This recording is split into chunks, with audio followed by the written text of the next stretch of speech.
عبدالله تازه طالبانو ته څه ویلي دي او د طالبانو سره څه اختلاف شته، خو څوک باید زغم ولري؟ دا کولی شئ په دې ویډیو کې وګورئ.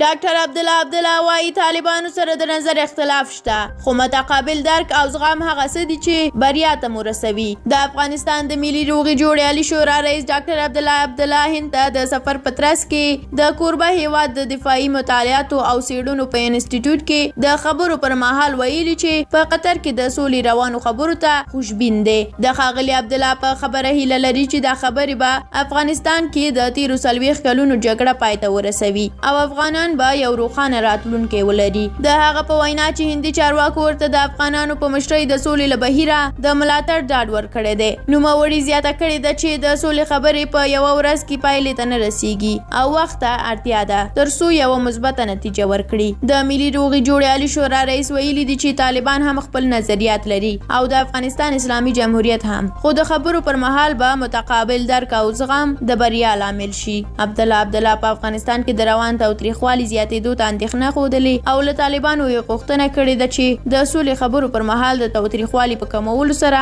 د باور فضا رامنځته کړي. په همدې حال کې عبدالله د هند له لومړي وزیر نریندرا مودي سره کتلي دي. په دې لیدنه کې ښاغلي مودي ویلي دي چې هند له داسې یوې سولې ملاتړ کوي چې ټولو افغانانو ته د منلو وړ وي او له افغانستان سره یې د مرستو د دوام ژمنه کړې ده. له تاسو مننه چې ویډیو م تر اخره ولیدله. که د ډاکټر عبدالله په اړه کوم نظر لرئ زموږ سره کومنټ کې شریک کړئ. زموږ یوټیوب چینل هم در سره سبسکرایب کړئ. تر بیا او بلې ویډیو الله مو مل شه.